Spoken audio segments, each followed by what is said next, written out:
नमस्कार दोस्तों, NCERT solution 99 पर आपका एक बार फिर स्वागत है।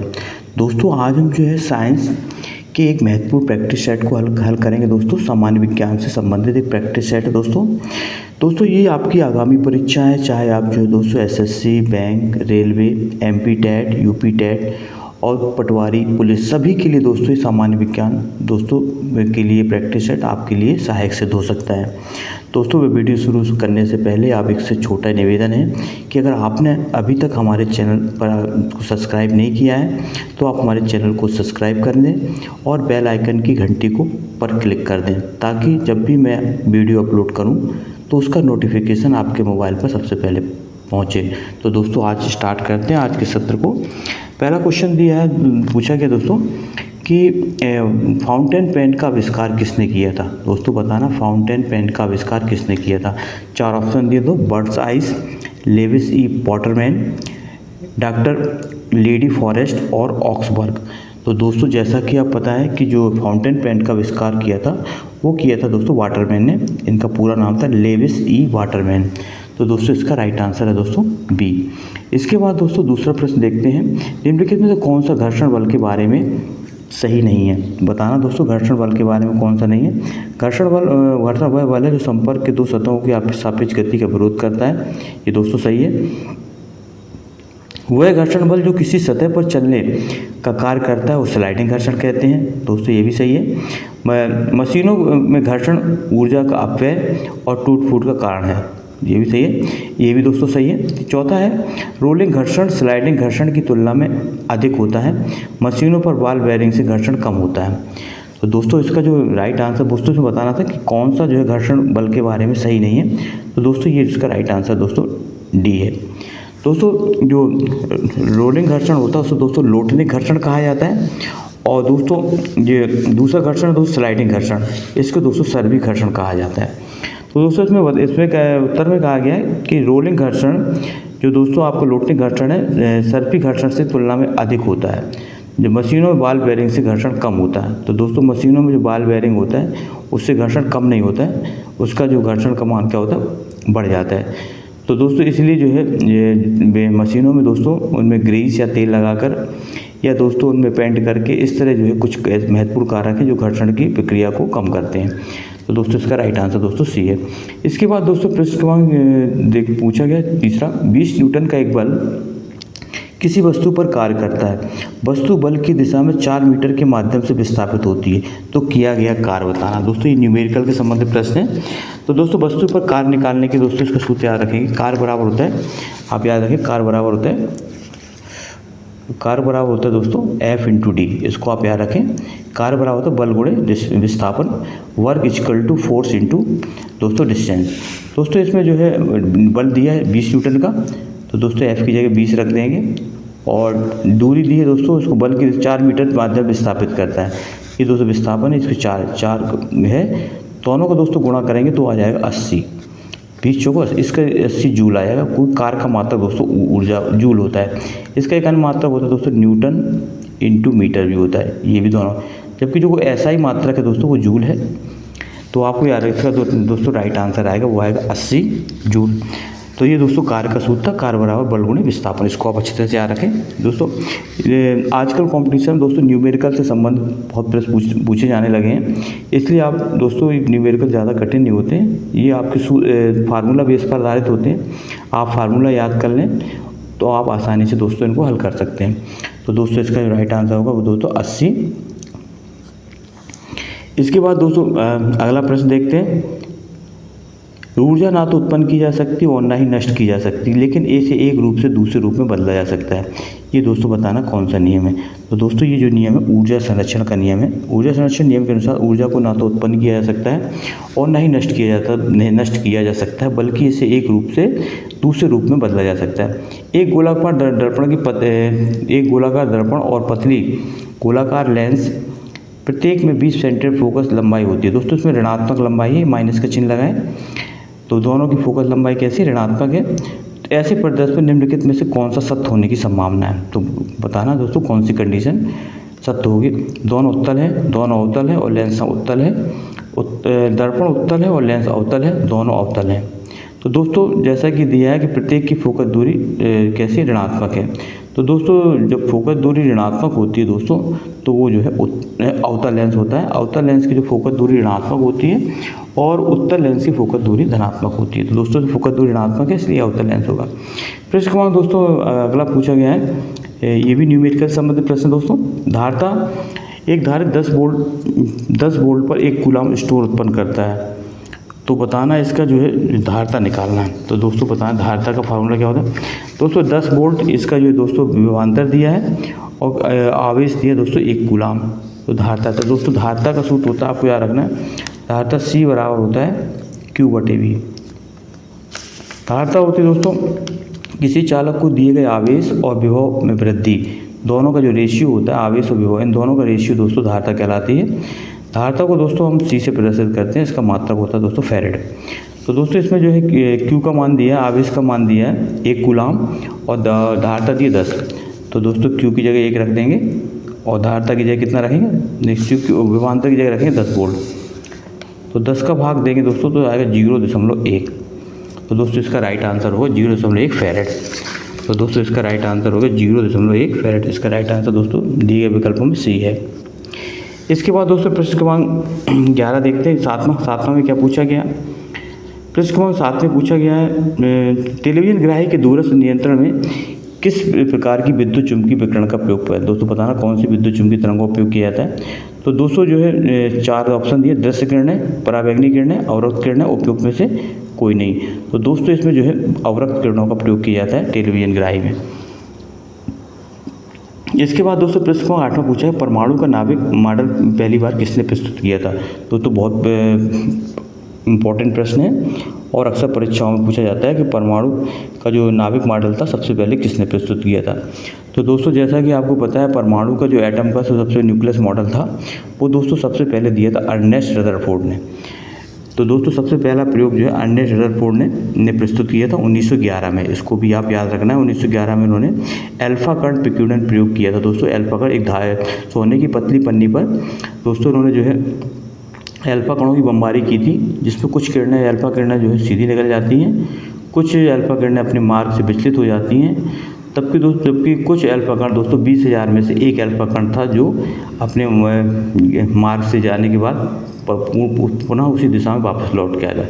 इस आधार पर दोस्तों उन्होंने 3 निष्कर्ष निकाले थे कि परमाणु का अधिकांश भाग धनावेशित होता है, वो परमाणु का अधिकांश भाग खोखला होता है, और परमाणु की जो नाभिक होता है उसमें कोई धनावेशित परमाणु का जो सेंटर वाला भाग होता है दोस्तों वो नाभिक कहलाता है, क्योंकि ये धनावेशित होता है। एक्वारियोजिया के विषय में निम्नलिखित में से बताना कौन सा सही नहीं है। देखो एक्वारियोजिया को दोस्तों अम्लराज कहा जाता है हिंदी में, और दोस्तों अम्लराज वो धातुओं का जो उत्कृष्ट विलायक के रूप में इसका प्रयोग किया जाता है। तो दोस्तों इसे सोने और चांदी इत्यादि धातुओं को दोस्तों इसमें घोला जा सकता है। तो दोस्तों एक्वारियोजिया में बताना कौन सा सही नहीं है। तो दोस्तों इसमें एक्वारियोजिया में जो सही नहीं है विकल्प वो है जो विकल्प नंबर D। इसमें दिया है इसके पारस्परिक विलयन में हाइड्रोजन क्लोराइड और नाइट्रिक अम्ल का जो रेशियो होता है 3:2 होता है। तो दोस्तों इसमें जो है 2 चीज़ें होती हैं, एक होता है हाइड्रोक्लोरिक अम्ल और एक होता है दोस्तों नाइट्रिक अम्ल। इसको आप याद रखें।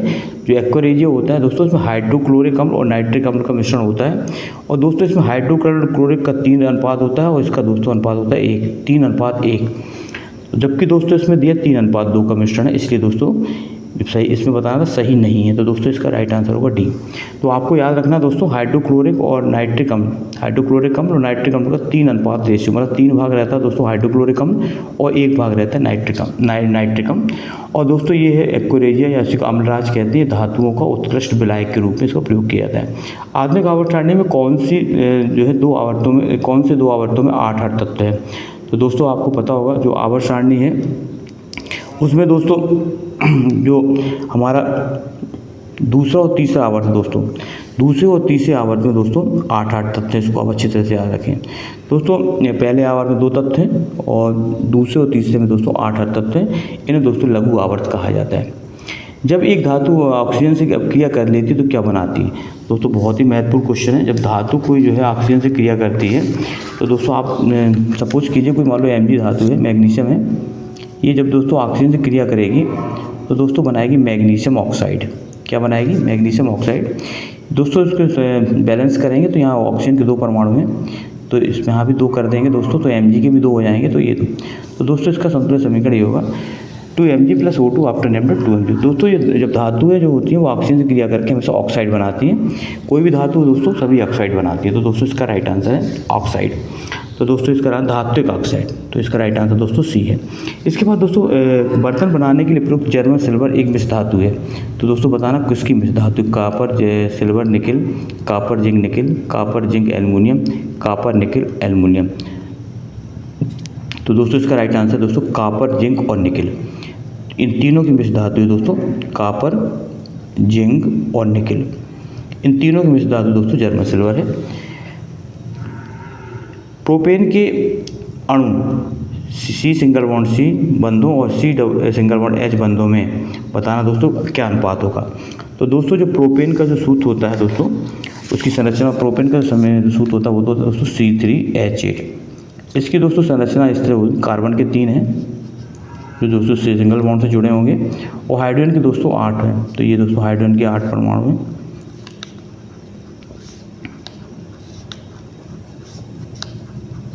तो दोस्तों हमें इसमें ये दोस्तों प्रोपेन की संरचना है C3H8। इसमें दोस्तों बताना है कार्बन कार्बन और कार्बन और हाइड्रोजन के बीच दोस्तों बंधों की संख्या बताना। तो दोस्तों कार्बन के परमाणु के बीच 2 ही बंध हैं, एक ये 2 बंध हैं दोस्तों कार्बन परमाणु के बीच, जबकि कार्बन और हाइड्रोजन के बीच दोस्तों देखते हैं 1 2 3 4 5 6 7 8। तो कार्बन और हाइड्रोजन के बीच दोस्तों बंधों की संख्या 8 है, और जबकि कार्बन और कार्बन के बीच बंधों की संख्या 2। तो दोस्तों इनमें जो अनुपात होगा 2:8 होगा, या इसका सरल अनुपात होगा दोस्तों 1:4। तो 2 का भाग देंगे दोस्तों तो 1। तो दोस्तों इसका राइट आंसर 1:4। तो दोस्तों इसका राइट आंसर 1:4। 13 का राइट आंसर दोस्तों ए है। दोस्तों अगर आप हमारे चैनल में अभी नए हैं तो आपसे एक विनम्र निवेदन है कि दोस्तों आप हमारे चैनल को सब्सक्राइब कर दें। आपका एक सब्सक्राइब दोस्तों हमें मोटिवेशन देता है। हम आपके लिए इसी तरह दोस्तों नए नए वीडियो लेकर आते रहते हैं। इसके बाद दोस्तों प्रश्न क्रमांक पूछा गया है 14वां में, निम्नलिखित में से कौन सा एक प्राकृतिक बहुलक नहीं है। दोस्तों बताना ऊन, रेशम, चमड़ा और नायलॉन। तो दोस्तों बताना इसमें कौन सा एक प्राकृतिक बहुलक नहीं है। तो दोस्तों जो है इसका राइट आंसर दोस्तों डी, नायलॉन जो है दोस्तों एक तो प्राकृतिक बहुलक नहीं है दोस्तों, ये एक कृत्रिम बहुलक है। इसके बाद सूची 1 का सूची दोस्तों सम्मिलित करें और सूचियों के कोड का उपयोग करके सही उत्तर बताना। दोस्तों CNG, LPG और कोल गैस और वाटर गैस। तो दोस्तों आपको ध्यान रखना जो CNG है इसका दोस्तों पूरा नाम है कंप्रेस्ड नेचुरल गैस, और दोस्तों इसमें जो है जो मिश्रण होता है वो होता है मीथेन और एथेन का मिश्रण होता है। LPG इसका दोस्तों फुल फॉर्म होता है लिक्विफाइड पेट्रोलियम गैस।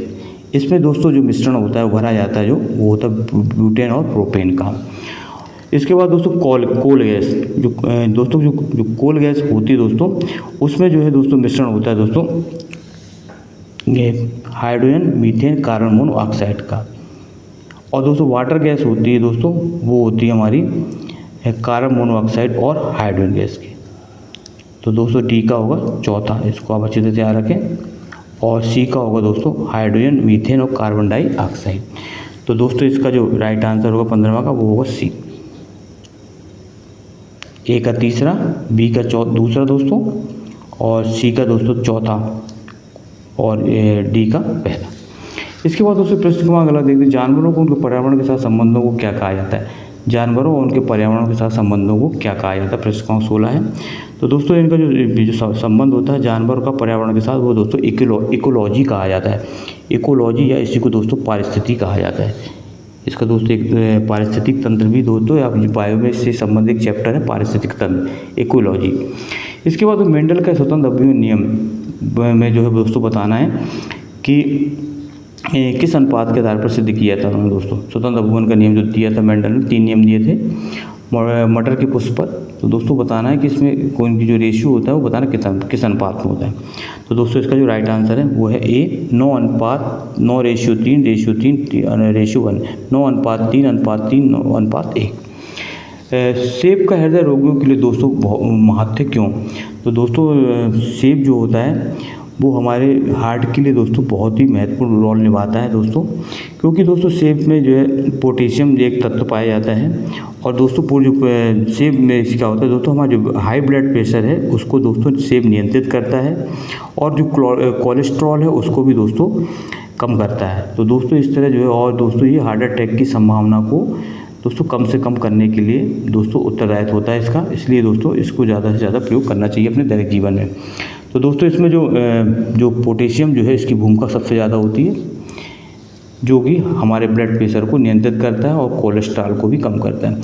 ऑस्टियोपोरोसिस किस रोग से संबंधित है दोस्तों, बताना। ऑस्टियोपोरोसिस, तो दोस्तों ऑस्टियोपोरोसिस एक हड्डी का रोग है और ये दोस्तों हड्डी से संबंधित है। इसके बाद दोस्तों प्रश्न नंबर 20वां देखते हैं क्या पूछा। प्रश्न नंबर 20वां में निम्नलिखित में से कौन सा एक सही खाद्य श्रृंखला, दोस्तों खाद्य श्रृंखला का सही क्रम बताना है इसमें। दोस्तों खाद्य श्रृंखला का दोस्तों इसमें सही क्रम है दोस्तों वो बी, तो घास, कीट, मेढक, सर्प और गरुड़। दोस्तों घास उत्पादक के अंतर्गत आती है। कीट दोस्तों जो घास को खाती है ये प्राथमिक उपभोक्ता है। मेढक कीट को खाता है दोस्तों, ये द्वितीय उपभोक्ता है। सर्प दोस्तों मेढक को खाता है, तृतीयक उपभोक्ता है। और गरुड़ जो है दोस्तों सर्प को खाता है या बाज। तो दोस्तों ये जो है श्रेष्ठ उपभोक्ता या दोस्तों चतुर्थक उपभोक्ता के अंतर्गत आएगा। इसके बाद दोस्तों इसका है नाशपाती कौन सा भाग खाए जाने, तो नाशपाती के दोस्तों जो खाए जाने वाला भाग है वो गूदेदार भाग जो खाया जाता है दोस्तों, इसको पुष्पासन, गूदेदार पुष्पासन कहा जाता है। द्विनिषेचन का गुण क्या है, बताएं द्विनिषेचन का गुण है। तो दोस्तों 4 ऑप्शन दिए दोस्तों इसमें। तो द्विनिषेचन में जो गुण है दोस्तों अनावृत बीजी, बायोफ्राइट या एक बीजपत्री आवृत्ति। तो दोस्तों द्विनिषेचन का जो है गुण आवृत बीजी का गुण है दोस्तों ये। इसके बाद दोस्तों सूची 1 को दूसरी 2 से मिलान करना है दोस्तों। इस साइड हार्मोन दिए हैं और उनकी स्रावित ग्रंथियाँ हैं दोस्तों। तो दोस्तों जैसा को आपको पता है जो प्रोजेस्टेरॉन हार्मोन होता है वो हमारे गर्भाशय से दोस्तों निकलता है। दूसरा दोस्तों टेस्टोस्टेरोन हार्मोन, टेस्टोस्टेरोन नाम हार्मोन दोस्तों वो बनता है वृषण में। थायरॉक्सिन हार्मोन जो होता है वो थायराइड ग्रंथि से स्रावित होता है। और इंसुलिन हार्मोन दोस्तों अग्नाशय से। इसलिए दोस्तों ए का तीसरा और बी का चौथा। तो दोस्तों ए का तीसरा और बी का चौथा ये ए बी, और दोस्तों सी का पहला।